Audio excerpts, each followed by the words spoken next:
오늘은 여러분들한테 말씀드린 것처럼 우리 간편행위자법 암기장 4판 앞부분 우리가 앞부분부터 우리 강의 시작하기 10분 앞부분 이 부분에 대해서 이 암기장 먼저 한번 설명드리고 그 다음에 암기장 먼저 나가면은 지난 시간에 한 내용 먼저 이렇게 설명드리고 이렇게 진행하도록 하겠습니다. 이 암기장 다 되면 여기 제가 나눠드리는 그 저거 있잖아요. 이 미니 법전 요거를 설명드리도록 하겠습니다. 자, 우리가 그 법치 행정의 원리 우리 쟁점 첫 번째죠. 법치 행정의 원리. 몽테스키우의 이제 법의 정신을 보면은요. 우리가 어떻게 돼요? 입법, 사법, 행정. 그게 이제 우리 입법부, 사법부, 행정부 이렇게 나눠지잖아요. 그래서 요 세 군데가 뭐예요? 견제와 이 균형으로 우리가 이 민주주의가 이제 실행되는 거잖아요. 그렇죠? 말 그대로 법법제에 다스릴지 법에 의해서 나라가 이제 다스려지는 것을 얘기하는 것입니다. 그래서 우리가 왕정 시대에서 우리가 이제 공화정 시대로 이제 넘어왔어요. 넘어오다 보니까 그러면 이제 공화정 시대에서는 왕에 의해서 왕의 독단적인 의사결정에 의해서 나라가 운영되는 것이 아니라 이렇게 입법부, 사법부, 행정부 이렇게 견제와 균형을 통해서 나라가 다스려지는 것인데 우리가 지금 공부하는 거는 행정법이죠. 행정법. 자, 행정법은 결국은 국가와 국민 사이의 법률 관계를 다루는 것이에요. 그래서 행정에 이제 통체적인 법이 있는 것이 아니라 우리 이게 각 단행법이 딱 있는 것이 아니라 이거에 대한 어떻게 돼요? 약 980개에서 약 1000개 정도 되는 공법이 있는데 이걸 통틀어서 우리가 행정법이라고 합니다. 그래서 결국은 이제 이 법치행정의 원리 이런 것이 이제 행정법의 총칙으로서 뭐가 생겼냐면 최근에 행정기본법이 생겼습니다. 행정기본법이 생기면서 자 우리 그 암기장 제 10페이지에 있는 첫 번째 보면은 행정기본법 제 8조 1항, 8조 1문이죠. 8조 1문 전문이죠. 그 다음에 8조 2문. 자 이렇게 보시면 법률 우위의 원칙, 법률 유보의 원칙,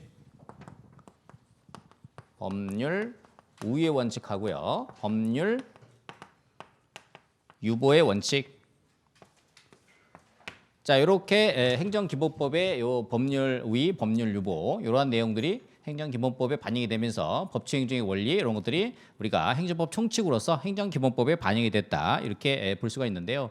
우리가 이제 이론적으로 보면은 이 법률 우위, 법률 유보, 그 다음에 법률의 법규 창조력. 그래서 법률의 법규 창조력도 이렇게 3대 법치행정의 원리 이렇게 세 가지가 있었는데 여기 주석에 한번 보시면 여러분들 12페이지 주석에 보시면 11페이지 주석에 보시면 이게 이제 그 법률의 법규 창조력이라는 것이 의회에서 제정한 법률만이 국민을 구속한다는 이런 원리인데 최근에 이제 행정부가 제정한 법규명령이나 행정법 일반칙 이런 부분들도 행정부가 제정한 법규명령 이런 것들 국민 생활을 이제 기속하기 때문에 법치행정의 3대 요소에서 최근에는 학자들이 법률의 법규 창조력, 그렇죠? 헌법과 법률, 그다음에 행정부에서 만든 각종 대통령령 이런 것들이 존재하기 때문에 법률의 법규 창조력 이 부분은 빠지고 두 가지 이 부분만 최근에 학자들은 법률 우위 원칙, 법률 유보 원칙 요거를 이렇게 법 규정에서도 입법화되었고 그래서 법치행정의 원리다 이렇게 여러분들이 받으시면 되겠습니다.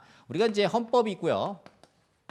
그 다음에 우리 3법에 토지보상법, 그 다음에 부공법, 그 다음에 감사법, 감정평가사법이죠. 이렇게 세 개의 법률이 있는데 우리 시험에 나오는 법. 그래서 우리가 우리 통치구조 헌법을 통해서 이제 통치구조를 헌법에서 정하고 있는데 여기에서 이제 우리가 세 개의 법은 뭐냐면 이 제3법입니다. 제3법.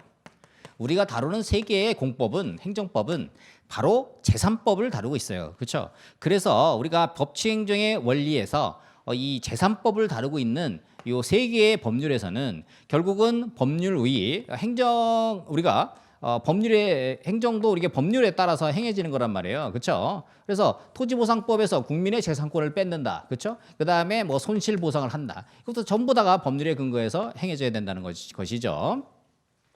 우리가 이제 부동산 가격 공시법은 뭐냐면 요거는 이제 공시제도를 통해서 과세를 때리기 위한 거예요. 그렇죠? 토지보상법은 큰 의미로 보면은 공익을 실현하는 그런 법이에요. 그렇죠? 그다음에 이제 사익 우리 재산권이 여기 있는데 공익을 실현하려다 보니까 국민의 재산권을 뺏어야 되잖아요. 그렇죠? 그러다 보니까 국민 입장에서는 억울하잖아요. 그죠? 그러다 보니까 요 기준이 있어야 되는 거예요. 그래서 부동산 가격 공시법에서 이제 공시지가 기준 보상으로 해서 이 공시지가를 누가 평가해요? 감정평가사 한단 말이에요. 그래서 요 기준점을 잡아주고 그 일을 누가 한다? 요 감정평가사법에 감정평가사가 그 일을 한다. 그렇죠? 요런 개념 속에 헌법에 우리가 3대 재산법으로 규율되어 있는 요거 세 개의 법률, 토지보상법, 부공법, 감정평가사법 이런 것들이 결국은 8조 제1문의 법률 우위, 그다음에 이러한 국민의 재산권 침해한다든지 이런 것들이 전부 법률에 근거해서 행해져야 된다 이런 것들이잖아요. 그렇죠? 요 내용을 보면은 법률 우위, 행정 활동도 법률의 규정에 위반돼서 안 된다. 그다음에 법률 유보, 행정이 법률에 근거해서 숙권해서 이루어져야 된다. 이런 것들이 바로 국민의 재산권을 뺐든지 아니면 그 재산권에 대해서 여러분들이 그 감정평가사가 돼서 보상을 해주든지, 그렇죠? 그다음에 공시가격을 통해서 국민의 과표 이런 걸 정해가지고 세금을 때려야 되잖아요, 그렇죠?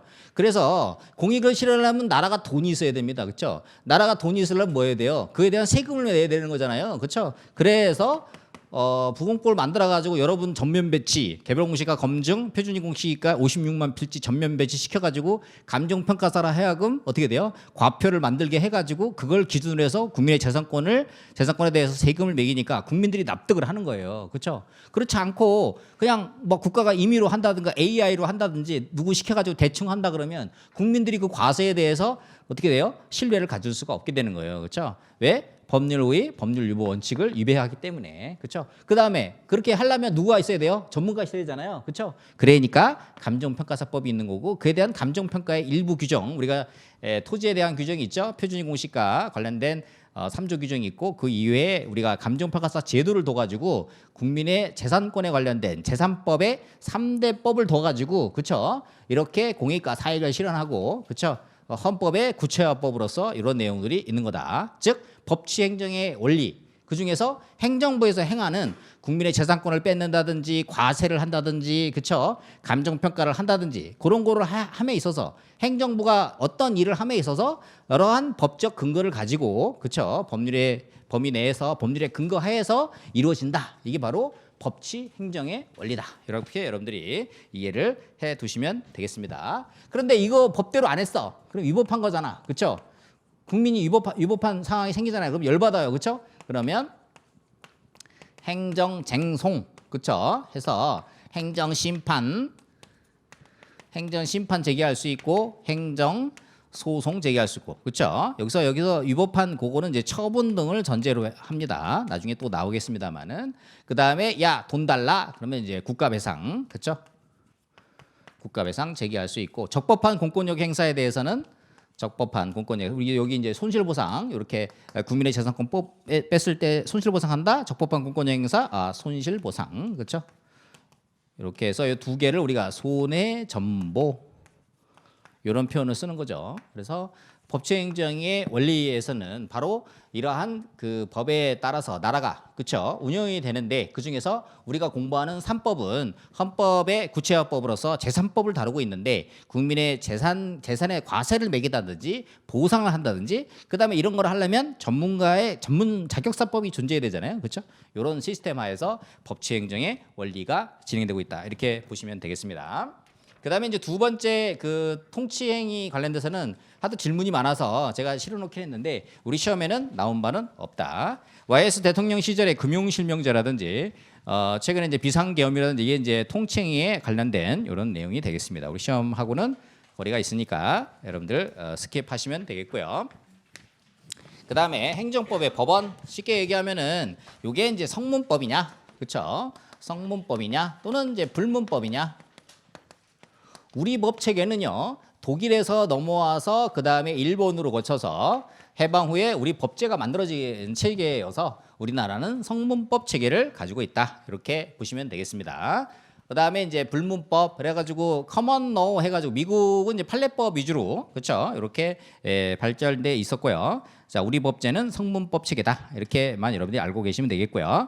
행정법의 법원의 이제 상하 관계라고 지금 나오는데 여기서 본 것처럼 헌법, 법률, 우리가 토지보상법, 부공법, 감정평가서 법률이죠. 헌법, 법률, 그 다음에 우리 그 대통령령이 만드는 이제 각종 명령 이런 거 있고요. 그 다음에 지방자치단체에서 단체장이 정하는 규칙, 그 다음에 의회에서 정하는 조례, 뭐 이런 순서가 있습니다. 그래서 이 법원에는 이 상하 관계가 존재한다. 이렇게 여러분들 받으시면 좋을 것 같고요. 그 다음에 이제 행정법 1번 원칙. 행정법 1번 원칙이 우리가 이 헌법상의 원리다 이렇게 하다가 최근에 행정기본법이 생기면서 행정기본법에서 이러한 행정법 1번 원칙이 우리가 법에 들어왔다 이렇게 보시면 되겠습니다. 구조에 이제 처음 들어온 게 바로 평등의 원칙이죠. 그래서 행정청은 합리적 이유 없이 국민을 차별해서는 안 된다. 같은 거는 같게, 다른 거는 다르게, 그렇죠? 그다음에 뭐 불법 앞에 평등 요구는 인정되지 않는다. 그다음에 이거 위반하면 위헌 위법이다. 이렇게 여러분들 받으시면 되겠고요. 우리 시험에서 평등의 원칙은 지금까지 나온 바는 없습니다. 자, 그 다음에 이제 자기구세 범위 평등의 원칙에서 어떻게 돼요? 파생된 원리다. 그렇죠? 그래서 일정한 그 재량행 영역에서 행정작용이 계속 선례가 존재하고 동종 사안에서 반복적으로 행해지게 되면 바로 이제 자기구세의 법리 이런 것들을 적용될 수가 있겠다. 네, 평등 원칙, 그 다음에 자기구세 법리.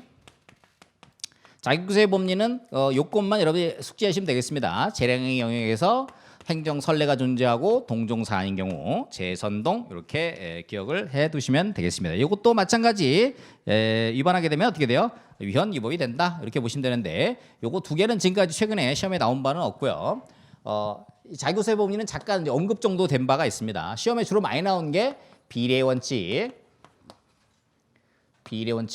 자, 비례 원칙 이게 행정기본법 제10조에 규율되어 있습니다. 자, 그래서 행정 목적을 달성하는데 유효적절할 것 10조 제1호죠. 2호가 행정 목적을 달성하는데 필요한 최소한도에 그쳐야 된다. 그래서 적필상, 그렇죠? 행정 작용으로 인한 국민의 이익 침해가 그 행정에 의도하는 공익보다 크지 아니할 것. 그래서 요거 적필상 요게 단계적 심사 과정을 거친다. 이렇게 보시면 되겠고요. 그래서 행정기본법 제10조 1호 이게 적합성의 원칙, 10조 제2호 필요성의 원칙, 최소심의 원칙이 있고요. 그 다음에 10조 3호 상당성의 원칙 이렇게 보시면 되겠습니다. 자, 그러면 이제 이게 시험에서 중요한 거죠. 자, 토지보상법에서 어디 나오냐? 토지보상법에서는 우리가 공용 수용할 때, 그렇죠? 비례 원칙에 따라서 요거를 100만 평을 수용할 것이냐? 아니면 50만 평만 수용하고 50만 평은 필요 없는 거냐? 그래서 비례 원칙에 따라서 예를 들면 최소 침해 원칙, 필요성의 원칙 이런 것들이 적용될 수가 있겠고요.